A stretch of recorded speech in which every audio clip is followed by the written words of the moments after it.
உதயன் சோர் நேயர்களுக்கு வணக்கம். இன்று நம்மோடு நேர்காணல் பேசுவதற்காக திராவிட முன்னேற்றக் கழகத்தினுடைய தேர்தல் பணிக்குழு செயலர் திருமிகு கடலூர் இளப்புகழேந்தி அவர்கள் நம்மோடு இருந்திருக்கிறார். வாருங்கள் அவரோடு பேசலாம். சார் வணக்கம். அனைவருக்கும் வணக்கம். சார், பிரதமர் மோடி அவர்களுடைய சுதந்திர நாள் உரை எப்படி பார்க்குறீங்க? அதாவது விடுதலை நாள் உரை என்பதில் வரக்கூடிய செய்திகள், தொடரக்கூடியவைகள் எல்லாமே அதுவும் ஒரு தலைமை, ஒரு பிரைம் மினிஸ்டருடைய அந்த பேச்சை கேட்டா மக்களுக்கு மேலும் நாட்டுப்பற்று அதிகமாகணும், மேலும் இந்த நாட்டின் விடுதலையை பாதுகாக்க வேண்டும் என்ற உணர்வு அதிகமாகும். இப்படிப்பட்ட உணர்வுகளை உருவாக்குவதற்கு தான் தலைவர்கள் எல்லாம் பேசுறாங்க. இப்படித்தான் இதுக்கு முந்தையெல்லாம் பேசிக்கிட்டு இருந்தாங்க. ஆனா மிஸ்டர் நரேந்திர மோடி அதுல இருந்து கொஞ்சம் மாறுபட்டவர். மாறுபட்டவர்னா என்ன? ரொம்ப வேறுபட்டவர். ஏன் வேறுபட்டவர் சொன்னா, எல்லாம் நாடகம், நடிப்பு அப்படின்ற மாதிரி அவருடைய கருத்துக்கள், அவருடைய பேச்சுக்கள் எல்லாமே பாத்தீங்கன்னா தேவையில்லாததெல்லாம். அவர் ரொம்ப வேஷம் பண்ணிட்டு நடிக்கிற மாதிரி, நாடகம் நடிக்கிற மாதிரி நீண்ட நேர உரையாற்றியது மட்டுமல்ல, இந்தியாவில் இருக்கிற அனைத்து சேனல்களையும் சுத்தமா அரெஸ்ட் பண்ணி யாரும் எதையும் பார்க்க கூடாது, என்னத்தான் பார்க்கணும் அப்படின்ற அந்த சர்வாதிகார போக்கோடு அவர் செய்திருக்கிற அந்த வேலையில நாம கேட்க விரும்புவது என்னன்னு கேட்டீங்கன்னா, ஒண்ணு இல்ல, அவருடைய இதுல பாருங்க, ரொம்ப தேவையில்லாமல் இப்ப ஒரு பிரைம் மினிஸ்டர் போய் பேசும்பொழுது மத பிரச்சனை, சமூகத்தை சரியா வைக்கணுமே தவிர வேறு குளறுபடிகள் ஒரு பிரைம் மினிஸ்டர் செய்யக்கூடாது. அவர் பேசுறார், பகல்காமில் நடைபெற்ற அந்த படுகொலை அதை பத்தி பிரைம் மினிஸ்டர் இப்ப பேச வேண்டிய அவசியம் பேசுறார். அப்படி பேசும்பொழுது, பகல்காமில பேசும்பொழுது அப்பாவி மக்களினுடைய மதத்தை கேட்டு தீவிரவாதிகள், பாகிஸ்தான் தீவிரவாதிகள் சுட்டார்கள் என்ற தகவல், அந்த செய்தியை பார்த்தோம். அது பொய்யா இருந்ததுன்னா நம்மளாம் மகிழ்ச்சி அடையும். ஆனா அந்த தகவல் எல்லாத்திலையும் ஓடிக்கிட்டு இருக்கு. மதத்தை கேட்டு தீவிரவாதிகள் சுட்டார்கள் என்றால் அது ஏற்கனவே பகல்காம்ல நமக்கு பல கொஸ்டின்ஸ் இருக்கு. ஒரு நாட்டினுடைய எல்லை பகுதியில் செக்யூரிட்டி டைட் இருக்கும். யாரும் இங்கேருந்து போக முடியாது, அங்கேருந்து வர முடியாது, சாதாரணமா நடக்கக்கூடிய வேலையே இல்லை.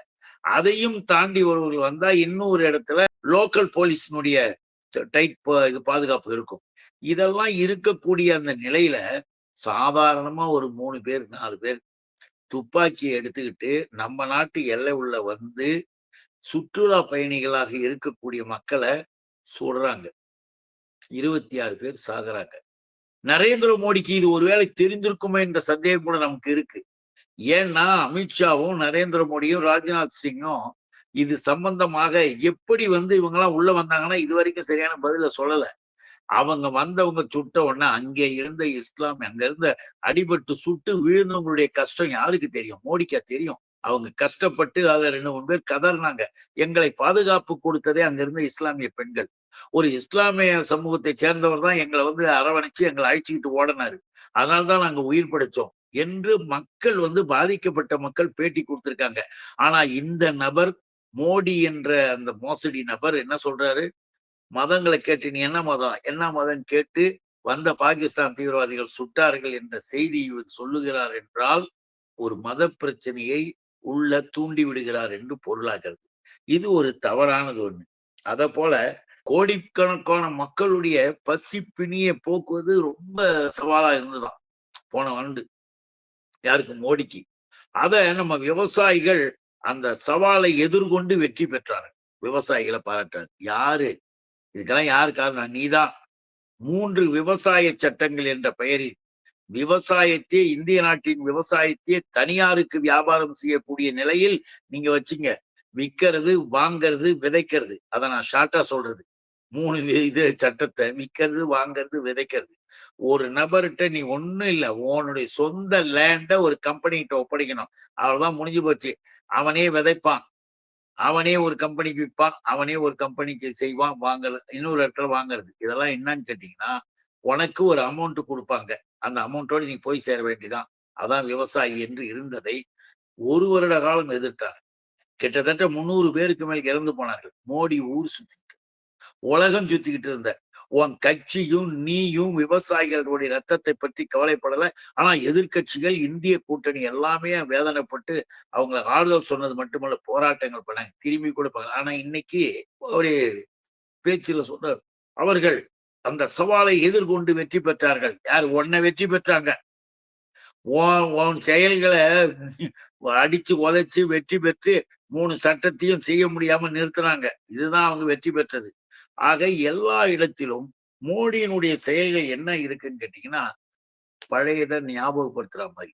அவருடைய அந்த விடுதலை போர் ஒரு சுதந்திர இது பேச்சா. நான் என்ன சொல்றேன்னா, நான் சொல்றதுதான். அதாவது எல்லாரும் செஞ்சதுதான் நான் சொல்றேன். நான் மட்டும் தனியாக இல்ல.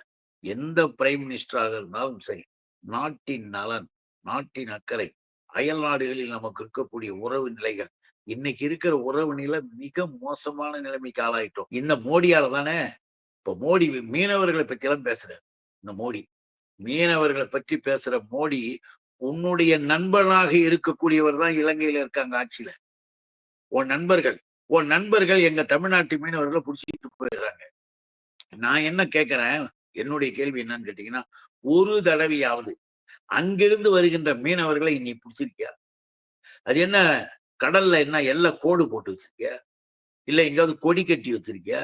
எல்லை எப்படி தெரியும்? காற்றடித்து படகு போனால் என்ன செய்ய முடியும்? எல்லையை தாண்டினார்கள் அவன் பிடிக்கிறானே. அதை நீ என்ன பண்ண? உன் ஃப்ரெண்டு கிட்ட சாதாரணமா போயிட்டு, இது மாதிரி எங்க நாட்டு மீனவர்கள் இந்தியர்கள் தான் மீனவர்கள், நீங்க வந்து உடனே ரிலீஸ் பண்ணணும், விடணும், பேச்சுவார்த்தை பண்ணான்னு பண்ணு. இல்ல எல்லைக்கு ஏதாவது ஒரு ஏற்பாடு பண்ணுன்னா அதை விட்டுட்டு, மீனவர்களுக்கு நான் அதை செய்தேன், விவசாயிகளுக்கு நான் இதை செய்தேன், நாட்டுல இதை செய்தேன், அதை செய்தேன், எல்லாமே டூப்பு, எல்லாமே டுபாக்குருவாங்கல்ல. நரேந்திர மோடி ஒரு நல்ல ஆக்டர், நாடக நடிகர் மாதிரி. எந்த மாநிலத்துக்கு போறாரோ அந்த வேஷத்தை போட்டுக்குவார். உடனே அங்க வேஷத்தை போட்டுக்கிட்டு அதுக்கு தகுந்த மாதிரி ஸ்டைலா நடந்து போவார், ஸ்டைலா வருவார். கிட்டத்தட்ட 10 லட்சம் ரூபாய்க்கு அவருடைய உடைமாற்று தன்மை மட்டும் ஒரு நாளைக்கு இருக்குன்னு சொல்லுவாங்க. அந்த கோட்டு, அந்த பேண்ட், அதனுடைய விளைவாகலாம்.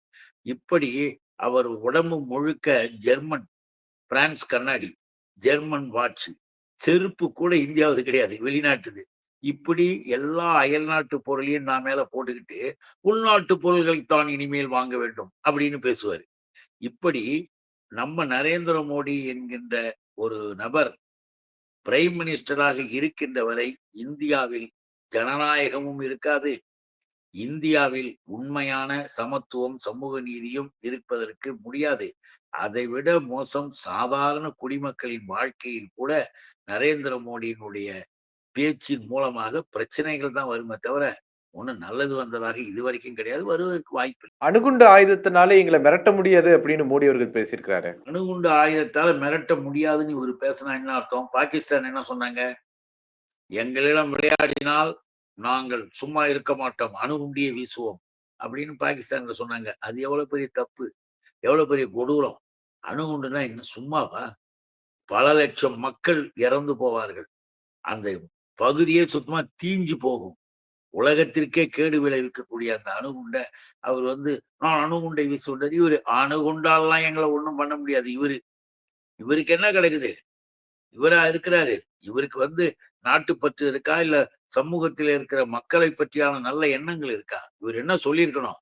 பாகிஸ்தானுக்கு இவர் என்ன சொல்லியிருக்கணும் தெரியுமா? அவன் அந்த மாதிரி சொல்லும் போதே, மிஸ்டர், யாராக இருந்தாலும் சரி, இன்று உலகத்தில் எல்லா நாடுகளும் அணுசக்தி, அணு உலை, அணுகுண்டு தயாரிப்பு போன்றவற்றை நிறுத்த சொல்லிவிட்டார்கள். எல்லாரும் சமத்துவமாக பேசி அப்படிப்பட்ட அழிவு ஆயுதங்கள் கூடாதுன்றாங்க. நீ வந்து இப்படி பேசலாமா? நீயும் திருந்துன்னு சொல்லி இருந்தா மோடியை வந்து வரவேற்கலாம். மோடி வா போடு பாத்துக்கிறேன் அப்படின்னாருன்னா அது தவறானது. ஏற்கனவே மதத்தை தூண்டுற மாதிரி ஒரு விஷயத்த சொன்னேன், மத பிரச்சனை தூண்டுற மாதிரி பேசுனேன். இப்ப இது தேவையில்லாதது. இப்போ வந்து என்ன சொல்றது, தனியார் இப்போ வந்து வெளிநாட்டுல இருக்கக்கூடிய ஆப்புகளை பயன்படுத்துறதை விட சொந்தமாக ஒரு ஆப் தயாரிச்சு நாட்டை முன்னேற்ற வழியை பாருங்க அப்படிங்கிற மாதிரி மோடி அவர்கள் பேசியிருக்கிறாரு. அது எப்படி நம்ம பாக்குறது? மோடி வந்து எல்லாமே வெளிநாடு உள்நாடு அப்படின்னு சொல்றது, அவருக்கு எது வெளிநாடு, அவருக்கு எது உள்நாடுன்னு நமக்கு தெரியாது. அவர் விருப்பத்திற்கு அவர் எதை வேண்டும்னாலும் பேசுவார். அவரை யார் பேச வைக்கிறாங்க? அதானி அண்ட் அம்பானி, நீரவ் மோடி, இந்த குரூப்ஸ் தான். இப்ப நம்ம பிரைம் மினிஸ்டர் வெளிநாடு போறாருன்னா நாட்டுக்காக போறாருன்னு நம்ம நினைப்போம். இல்ல, உல்லாசத்துக்கு போவாருன்னு நினைப்போம். அது கூட இல்ல, அது தப்பா. மோடியை வந்து நம்ம ஒரேடியா தப்பு சொல்லக்கூடாது. உல்லாசத்துக்கு போவாரு, சலாபத்துல இருப்பாருன்னா நம்ம சொல்லக்கூடாது. மோடி அப்படிலாம் கிடையாது. மோடி வந்து அப்படியே ஒரு சின்னம் மாதிரி. என்ன சின்னம்னு கேட்டீங்கன்னா, ஹிட்லர், முசோலினியினுடைய சின்னம் மாரி. அப்படியே அந்த உருவத்தோட இருக்கக்கூடியவர். அவருடைய நோக்கமெல்லாம் வேறு. நீங்க வெளிநாட்டுக்கு போனாருன்னா என்ன பண்ணாரு? அதானிய கூட்டின்னு போனாரு, அம்பானிய எங்க ஆஸ்திரேலியாவுக்கு. ஆஸ்திரேலியாவுக்கு போய் பிரைம் மினிஸ்டர்ட்ட பேசினாரு. என்ன பேசினாரு?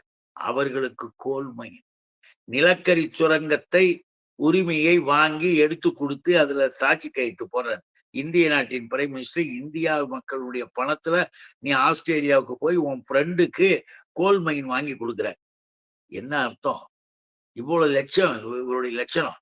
அதை போலதான் ஒரு முறையும் போகின்ற பொழுது ஒவ்வொரு நாடுகளில் இருக்கக்கூடிய தொழில் துறைகள் மற்றவைகளில் இந்த நபர்களை இழுத்து அங்க விட்டு அவங்கள செய்ய விட்டுட்டு திரும்பி அங்க இருந்தே இங்க வாங்குறது. இப்ப வாங்குறாங்கல்ல, கச்சா எண்ணெய் இருக்குல்ல, அது என்ன கதை தெரியுமில்ல? எல்லாம் மோடியோடைய கதை தான். கச்சா எண்ணெய் விலை குறைவு ரஷ்யாவுல. அதனால ரஷ்யாவுல கச்சா எண்ணெயை வாங்கினா என்ன அர்த்தம்? டீசல், பெட்ரோல் விலை வந்து நம்ம மக்களுக்கு குறைச்சு கொடுக்கணும். அதுக்காக தான் அந்த மாதிரி விலை குறைவாக வாங்க. இங்க வாங்கினோம்னா கச்சா எண்ணெய்லாம் அதிகமா இருக்கு அரபு நாடுகள்ல. ஆனா ரஷ்யாவுல கச்சா எண்ணெய் விலை குறைவா இருக்கு. ஆகா, பரவாயில்லைங்க, நரேந்திர மோடி அழகா இங்க வாங்குறாரு, இனிமே இந்தியாவுல இதெல்லாம் விலை குறையும் பார்த்தா விலை குறையவே இல்லை. ஏன் ஏன் குறையல? ஏன் ஏறுது? அது தெரியுமில்ல. என்ன காரணம் என்றால், அதுவும் இந்த அதானி அண்ட் நீரவ் மோடி குரூப்ஸ் தான் அந்த கச்சா எண்ணெயை வாங்குகிறார்கள். விலை குறைவாக இருக்கிற கச்சா எண்ணெயை ரஷ்யாவுல வாங்கி அதுக்கு டாக்ஸ் போட்டு வெளிமா உலகத்துல நடைபெறுகின்ற அளவிற்கு இருக்கக்கூடிய விலையை உயர்த்தி நம்மகிட்ட விற்கிறாங்க. அப்புறம் என்ன? மக்களுக்கு என்ன பலன்? மக்களுக்கு என்ன நலன்? ஒண்ணுமே கிடையாது. யாரோ பலன் பெறுவதற்கு அந்த கச்சா எண்ணெயை வாங்கிட்டு இருக்க. அதை அந்த ட்ரம்ப் மோப்பம் முடிச்சு, நீ ரஷ்யாவில் இருந்து வாங்குவதை நிறுத்து, இல்லை என்றால் விடமாட்டேன்னு அது ஒரு பக்கம்.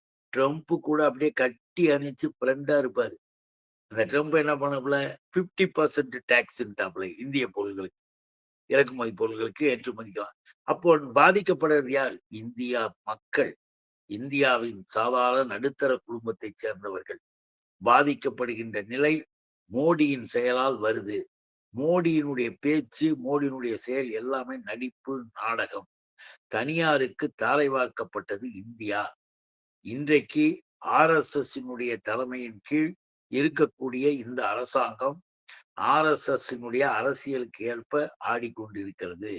இங்கேயும் தமிழ்நாட்டிலும் RSS தலைவராக இருக்கக்கூடிய துக்ளக் குருமூர்த்தி ரகசியமாக அவர் செய்கின்ற வேலைகள் தான் இன்றைக்கு இங்கே அதிமுக இருக்கிற எடப்பாடி மற்றும் உள்ள குரூப்ஸ். அதை நம்ம தெரிஞ்சுக்கணுத்துக்கு சொல்றோம். ஏன்னா நான் ஒன்றும் கதையாக சொல்லல. நரேந்திர மோடி அங்கிருந்து ஆளை அனுப்புறாரு, யாரு? அமித்ஷாவை. அமித்ஷா நேரா கூட்டணி பேச வந்தவர் அவங்க கிட்ட போய் பேசல. நேரா துக்ளக் குருமூர்த்தி வீட்டுக்கு போய் 1 மணி நேரம் இருக்காரு. 1 மணி நேரம் அங்க பேசி முடிச்சுட்டு அப்புறம் வந்து இந்த எடுபிடிகள் எடப்பாடிகளை கூட்டு பேசுறார்.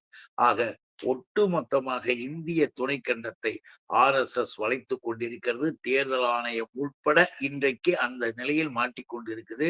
எல்லாரும் பார்த்துக்கிட்டு இருக்கோம். இந்திய கூட்டணி மக்கள் மன்றத்தில் அதை வெளிப்படுத்திக்கிட்டு இருக்குது. எல்லாருடைய ஆதரவையும் நம்ம கேட்கிறோம். ஏன்னா நாசமாக்கிக்கிட்டு இருக்காங்க நாட்டை. உங்களுடைய நேரத்தை ஒதுக்கி எங்களோட கருத்துக்களை பகிர்ந்தமைக்கு நன்றி சார். அனைவருக்கும் வணக்கம். நன்றி.